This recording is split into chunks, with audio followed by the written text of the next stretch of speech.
I would like to start with the Dvar Torah, to continue with this first Rashi, and it connects to this session in the Knesset.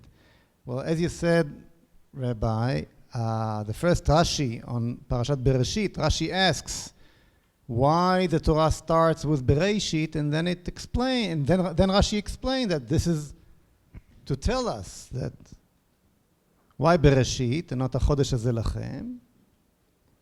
So if Umot HaOlam, the non-Jews, will come and say, Listim atem, you're just a bunch of robbers, and you took away land that somebody else stood there, was there, Shivat HaAmamim, the Prizi, the Keini, and so on, Yevusi, and so on, and tells you, Listim atem, you tell them, the land belongs to God, Birtzoto netana lahem, when God wanted, he gave it to them, and Birtzoto netala mehem netana lanu, and when he wished the other way around, he took it away from them and gave it to us, period.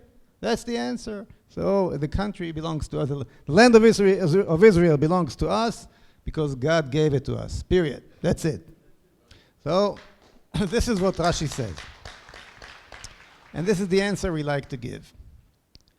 However, let me ask you a question. What for? Why couldn't God give us the land of Israel the way he gave it, the way he gave England to the British people? You know, clean and white sheet. Why to erase what's written and then give you the paper? Why to give it to somebody else and then start from Bereshit so you'll have an answer? Just give us a land with no people over there. A good question, no? Well, I'm going to give you my answer now. Okay, it's only I'm not responsible. I didn't see it anywhere. But I think the answer is that we should read the Rashi a little bit different. It's not that if they'll ask, you'll have the answer. It was done in that way so they will ask. And so you will have the answer. Because when you're coming to the land of Israel and you tell those who sits over there, it's time to leave, and they ask you why, and you say, because God said so, this is Kiddush Hashem.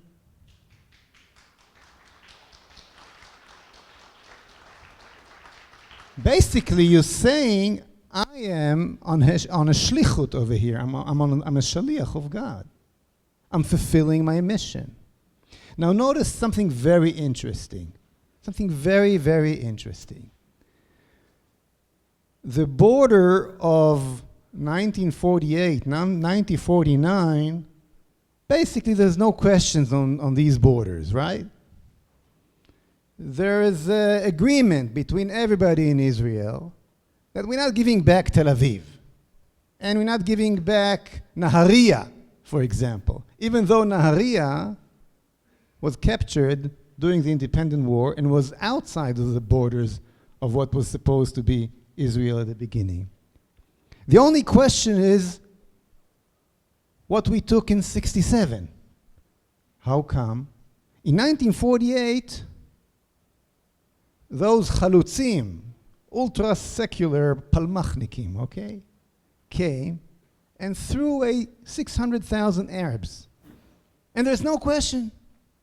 There's no question. It's legitimate. In 1967, Daniela Weiss came, okay, and all the good settlers came, and were very, very, very careful not to move any Arab from his home. And it's not legitimate. How come? You know why? Because of that reason. Because the Palmachnik, and excuse me for saying so, the Schmutznik, okay, who did not believe in God at all, but took the land as it is really his, with no questions, radiate a message. You see, the Goy, when he sees the Jew, he doesn't care if he has a yarmulke or doesn't have a yarmulke. They know exactly who we represent. That we are the people of God. Banim atem la'Hashem Elokechem. We are the sons of God. And when we come with full confidence and say, now it's our turn, this is Kiddush Hashem. But when we come with our tzitzis and with our yarmulkes and being very careful not to touch nobody, you staying where you are, we don't, and so on. This is not the Kiddush Hashem we're supposed to do. So the Palmachnik in 48 fulfill the mitzvah of Yeshuv Haaretz better than the Gush Emunim guys during the 70s and the 80s, unfortunately. So this is a little bit fulfillment of my shtickle Dvar Torah on the first Rashi. However, we are in an evening of memorial of Jabotinski, and I want to tell you something. I got the pamphlet, the advertisement for that evening on my smartphone, sitting in the Knesset. When was that? I was sitting in the Knesset during the voting on the budget. And that took a whole night, with you voting on thousands of different parts of the budget. And it was not an easy night for me because I was voting against the budget. It's not easy to vote against your friends, against your party, against your prime minister, against your coalition while you're in. It's not easy to be how's this book called? Lonely wolf, right? It's not easy to be like that. Ze'ev boded. Jabotinski boded kaze. It's not easy. And suddenly I got it. And I said to, who was it next to me? Chaver HaKnesset David Rotem, who sits right near me. I said, look what I just got. It seems like on Tuesday, I'm going to be in New York and talk about Jabotinski. And I tell him that between votes, and he has a loud voice. He said, yeah, and what are you going to tell about Jabotinski? And remember, everybody's watching me voting against. So I told him, אני הולך להגיד ששקט הוא רפש. I'm going to say, now how do you translate that? Silent is dirt. Did I translate it right? This is a famous quote from Jabotinsky. If you being silent, you don't open your mouth because everybody's quiet. When you know the truth, then silent is like sewage. Refesh is it's like sewage. Sheket hu refesh. So it's a famous quote from Jabotinsky. And suddenly I felt that all the Likudniks around me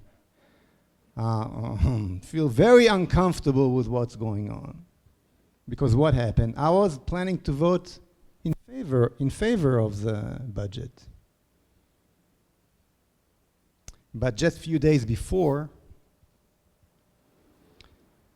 our Prime Minister Benjamin Netanyahu brought to the government this decision to release 104 heavy murderers. And I announced that if that happens, I'm going to vote against the budget. And I was hoping that there will be more Knesset members that will join forces with me. And I actually called all the right-wingers in Likud, all of them, and spoke to some of the more right-wingers in Beit HaYehudi, and told them, look, this is the time we should, that's the challenge now. We can stop it. Unfortunately, none of them joined, none of them really believed in or realized that sheket hu refesh, and they all voted in favor of, and they did not join forces. One of the Knesset members, I will not tell you the name, that I did not turn to from Likud, because obviously he's not on the right side, was a bit surprised and asked me, why are you voting against the budget? So I told him, because just yesterday the Prime Minister decided to release 104 murderers. So he said, ah. And I told him, if there would have been another 4 guys like me, if Netanyahu would have known that there are going to be 5 guys from Likud that will do the same thing that I'm doing now, would he bring that vote to the government, this decision to the government? He said, definitely not. And therefore, I told him, it's not Netanyahu's problem, it's your problem. It's our responsibility. However, that did not work this time. But I believe that when whatever good thing you do, good thing you say, principle you stand for, you set a new border closer to the target you're trying to achieve. Hopefully next time, and there will be unfortunately next time, because we are in a bad process now. There'll be more Knesset members that will join forces because of that beginning that only I did this time. And if there is something, really something to learn from Jabotinski, is this ability to stick to your principles, is this ability to go by yourself against the stream. Another Knesset member, is by the way, not from Likud, told me, why you always go against the stream? אתה הולך תמיד נגד הזרם. I told him, because this is the difference between, how do you know that fish is alive? The fish is alive. You know the answer, because he swim against the stream. So this is what we should learn from Jabotinski. Jabotinski had this historical way of thinking, and he knew what's going to happen in Europe, and he knew what needs to be done, and he had the courage to talk about it openly and to do what needs to be done in those days, even though everybody was against him. And because of these efforts, even though he did not see it by himself, but if there is somebody that's responsible to the fact that the British mandate, the British left the country at the end, is Jabotinski. That the Etzel and the Lehi were created above because of his efforts and his ideology. You don't always see the fruit of your work, but it's there. It is there. And in many ways, I feel that I'm going in the footsteps, the big footsteps of this incredible man, Ze'ev Jabotinsky, and trying to feel these big footsteps with another dimension, a dimension that was a bit missing in his philosophy, the dimension of faith, of Jewish faith. Even though Jabotinsky started to speak about it at the end of his life, but feel it completely, this is what needs to be done today. I just want to finish before I'll take some questions with the last thing I want to talk about is this Jewish leadership. Look, we all understand that the direction Netanyahu is taking right now is very dangerous, and it is the wrong direction. We all understand that release those murderers is terrible. Just 2 days after, there was a session in a Knesset about anti-Semitism rising in the world. And everybody came, ministers came, Knesset members came, Sharansky came. Everybody was there because there's a problem. There's a real problem in Europe, also other places. And when my turn to speak came, I said, what do you want from the world? If the French government would release this terrorist from Toulouse, what would we say about French? We would say it's anti-Semite government, right? Well, we just decided to release hundreds of murderers like that. So what do you want from the world? So obviously, we all understand it's terrible. We know how it's going to end. And we're right. However, I was not surprised. I was not surprised because Netanyahu told us the truth. He did not tell us, like Sharon, din Netzarim kedin Tel Aviv. I'm not going to leave Netzarim. For me, Netzarim is just like Tel Aviv. He did not say that. He said, he's saying to us almost 2 years already, two-state solution. He shows us the direction he's going, very, very simple and clear. And if tomorrow there is an election in Israel, and you have the right to vote, who are you going to vote for? Sheli Yachimowicz?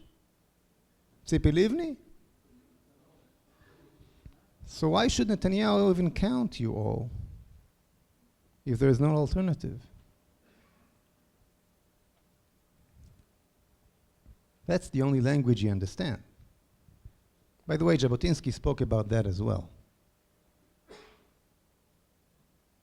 We can krechts and kvetch from here till next year. It has no meaning. Doesn't bother Netanyahu for a split second, because he got your votes, right? He has no doubt that you're going to vote for him. So he doesn't count you. It's very simple. This is politics. This is how it works. You really want to stop those processes from going? Create an alternative. That's why I'm here. It is very, very simple. Very, very simple. Nothing simpler than that. You can explain from here till next year how wrong it is to give away the land of Israel. From all the good and true reasons. You can show maps, you can explain numbers and quantities and strategic. And you can even come and talk about Rashi and our right to the land. It doesn't matter. That's why I'm here. Until this alternative will be realistic and win and run the show, nothing is going to change. When it start aiming, and when it start looking like it can be, you'll see change everywhere. Because everyone, including Netanyahu, will want your votes. Then your votes is not in his pocket anymore. That's the way it works. Very, very, very simple. So start taking yourself seriously and understand that if you want to stop this process, horrible, terrible process, there's only one way to do it, and it is to create an alternative. And we can do it if we'll start believing in ourselves. You see, when Rabin shook the hand of Arafat, Yimach Shimo, and then Netanyahu hugged him with both hands. That was 20 years ago. What is the message that a 10-year-old kid or 15-year-old kid at the time gets from it? Here comes a person who is the head of the organization that brought up to liberate the land of Israel from the Jews, the PLO, the Palestinian Liberation Organization, liberate the whole country from the Jews, get a full legitimacy and recognition from those who supposed to be exiled from that land. Until that time, no Israeli leader, left and right, Golda or Begin, or anyone else, agreed to recognize that organization. And because of that, the Americans did not either. He could not come to the UN, could not come to New York.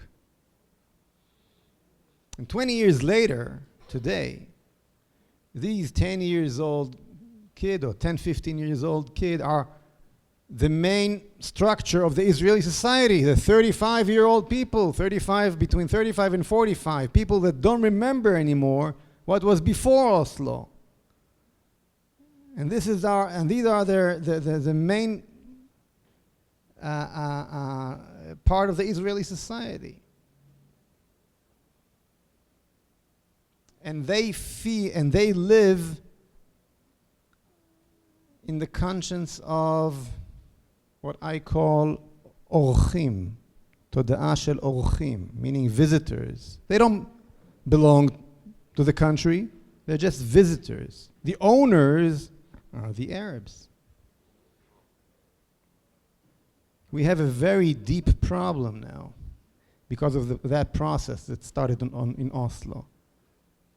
We always stick to the wrong reasons. It's not because he was a terrorist or not terrorist, nice guy, bad guy.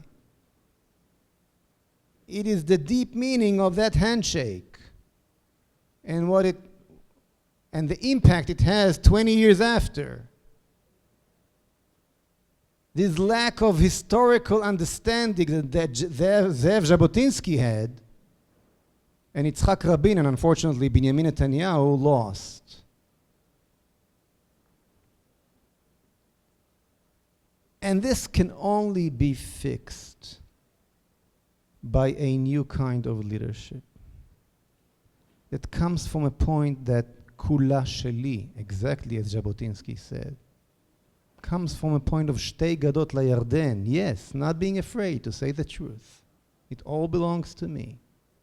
You can go into my videos, my YouTube channel, and see that I'm saying that in the Knesset. Exactly those words. Not willing to give you one grain. Kula sheli. And I have to, and when I'm talking about kula sheli, I cannot not speak about the heart of the land. The reason why we came back to the land of Israel, which is Har HaBayit and Beit HaMikdash. And because Har HaBayit and Beit HaMikdash combine all the foundations, physical and spiritual, together for the reason we came back to the land of Israel. To build a palace to the Creator here on this earth. To rebuild ourselves as a nation with a message, with a light to the entire world.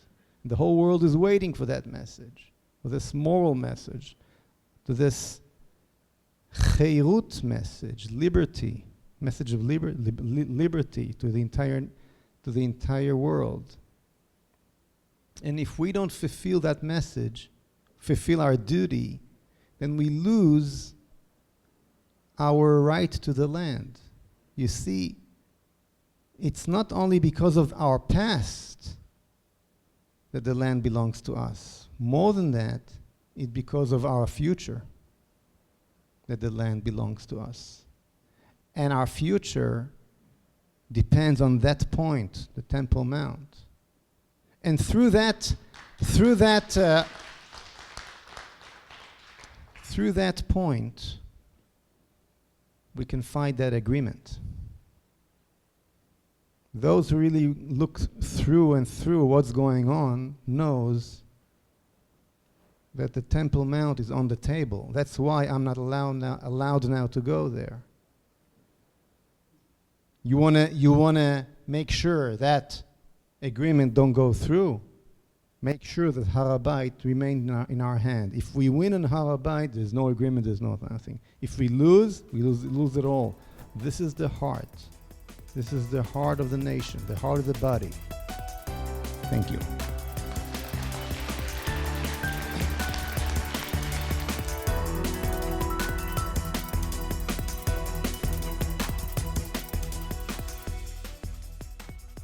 We would be pleased to send a complimentary DVD of this program to anyone who wishes to support Shalom TV with a tax-deductible gift of $36, double chai or more, to the nonprofit organization Jewish Education in Media.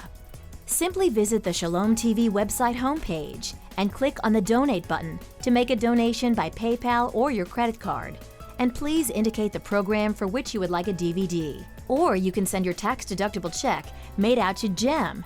To GEM, Post Office Box 180, Riverdale Station, Bronx, New York, 10471. And again, please remember to indicate which program you would like to receive on DVD with our compliments. And we thank you for your kind support.